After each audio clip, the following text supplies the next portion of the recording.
Massive attack. Bron Breakker just speared the advocate Paul Heyman in half in this unbelievable turn of events. Bron Breakker just committed the most shocking act of violence in WWE history. Paul Heyman, the legendary advocate and wrestling's most protected non-wrestler, was just speared so brutally that security had to rush him out on a stretcher while the entire WWE universe sat in stunned silence. This wasn't just another wrestling attack, this was the crossing of a line so sacred that it's going to change everything about how WWE operates and who's considered untouchable. When you find out what triggered Bron's explosion and what this means for the bloodline, Roman Reigns, and the entire WWE power structure, you're going to be absolutely furious at how deep this conspiracy really goes. The sight of Paul Heyman lying motionless on the canvas after the devastating spear wasn't just shocking, it was the sound of every unwritten rule in professional wrestling being shattered in one violent moment. For decades, managers and non-wrestlers have been protected by an invisible code that kept them safe from the kind of physical destruction reserved for actual competitors. But Bron Breakker just destroyed that tradition and declared that nobody in WWE is safe from his path of destruction. What makes this attack so much more terrifying is that it wasn't spontaneous or emotional, this was calculated, premeditated violence from someone who knew exactly what lines he was crossing and didn't care about the consequences. The cold, dead expression on Bron's face as he stalked Paul Heyman around the ring wasn't just intimidating, it was the look of someone who had made a conscious decision to do something that would permanently change his career and WWE's entire landscape. But here's what's going to make your blood boil with rage and excitement: this attack on Paul Heyman wasn't just about Bron making a statement or trying to get attention. According to multiple backstage sources who are risking their jobs to reveal this information, Bron's assault was the opening move in a war that's been brewing behind the scenes for months, involving power struggles that extend far beyond what fans see on television. The backstage politics that led to this moment are absolutely insane when you understand the full context. Bron Breakker has reportedly been frustrated for weeks about how WWE management has been protecting certain wrestlers and their associates while allowing younger talent like himself to be used as stepping stones for established stars. His decision to attack Paul Heyman, the ultimate symbol of WWE's protected class, was designed to send a message that he's done playing by rules that benefit everyone except the people actually doing the physical work.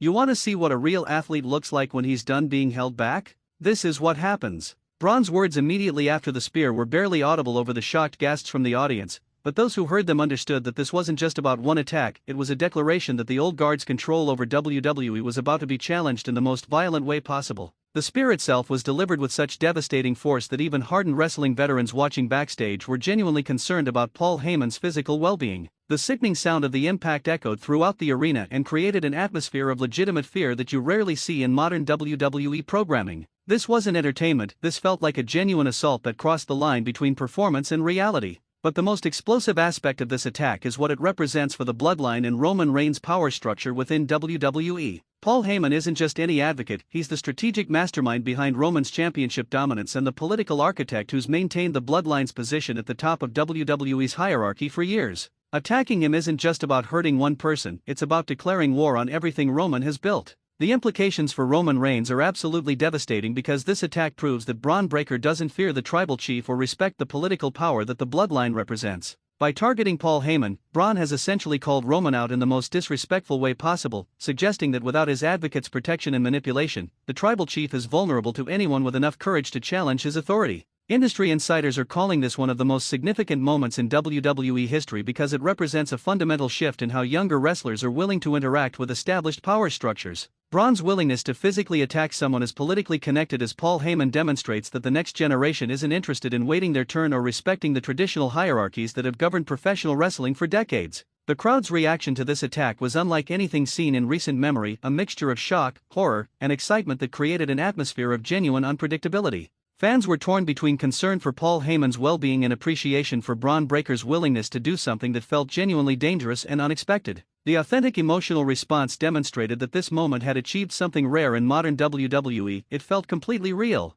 But here's where this situation gets even more insane. Backstage reports suggest that WWE management was completely blindsided by Bron's decision to attack Paul Heyman with such violence. This wasn't a carefully scripted segment designed for maximum drama, this was Bron taking liberties and crossing boundaries that management had assumed would never be challenged. The panic among WWE officials following the attack revealed how much this moment had disrupted their carefully controlled environment. The medical attention Paul Heyman required after the spear was reportedly extensive, with trainers and doctors rushing to assess potential injuries from an impact that was far more severe than typically seen in manager bump situations. The fact that Paul had to be helped backstage and couldn't immediately return to television demonstrates that Bron's attack had real physical consequences that extend beyond typical wrestling entertainment. Security's response to the attack was telling. They surrounded Bron Breakker but seemed genuinely uncertain about whether to restrain him or protect themselves from someone who had just demonstrated a willingness to violate every unwritten rule in the wrestling business. The hesitation in their approach revealed that everyone understood they were dealing with someone who had crossed a psychological threshold and might not be controllable through normal means.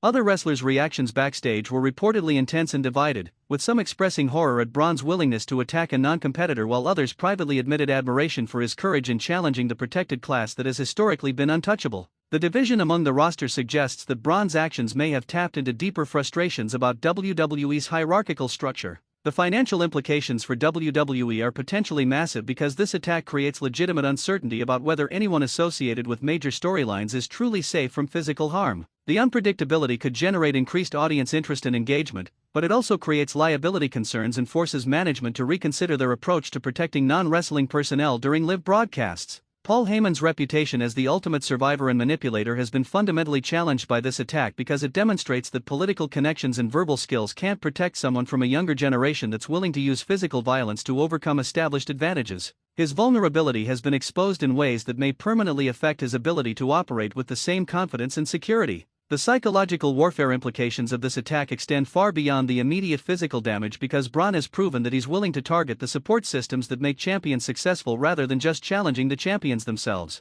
This strategic thinking makes him more dangerous than typical monsters who simply want to prove their toughness through direct confrontation. Roman Reigns' response to this attack on his advocate will be absolutely critical for maintaining his position as the tribal chief and protecting the bloodline's dominance. If he doesn't respond with overwhelming force, it could be interpreted as weakness and encourage other wrestlers to challenge his authority. But any response carries risks because it elevates Bron Breakker to main event status through association with WWE's top star. The long-term booking possibilities created by this attack are virtually unlimited because it establishes Bron as someone willing to do whatever it takes to reach the top of WWE's hierarchy, regardless of traditions, politics, or established hierarchies. His willingness to cross lines that others respect makes him uniquely dangerous and unpredictable in ways that create compelling storytelling opportunities. Industry veterans are comparing this moment to legendary attacks that redefined careers and changed the trajectory of professional wrestling, the difference being that this attack targeted someone who was never supposed to be vulnerable to physical assault, making it even more shocking and consequential for WWE's future programming and power dynamics. Social media reaction has been absolutely explosive, with wrestling fans expressing everything from horror to admiration for Bron's audacity. The polarized response guarantees continued discussion and engagement that will drive viewership and maintain audience investment in how this situation develops and what consequences Bron will face for crossing such a sacred boundary. The precedent set by this attack could fundamentally change how WWE approaches the safety of managers, advocates, and other non-wrestling personnel, potentially requiring new protocols and storyline restrictions to prevent future incidents that blur the line between entertainment and genuine assault. The industry-wide implications extend far beyond this individual moment. Quick question for the comments: do you think Bron Breakker was justified in attacking Paul Heyman to make his statement, or did he go too far by targeting a non-wrestler? Let me know your honest opinion below. And here's another one: how do you think Roman Reigns should respond to this attack on his advocate, with immediate violence or strategic long-term revenge? Drop your predictions in the comments.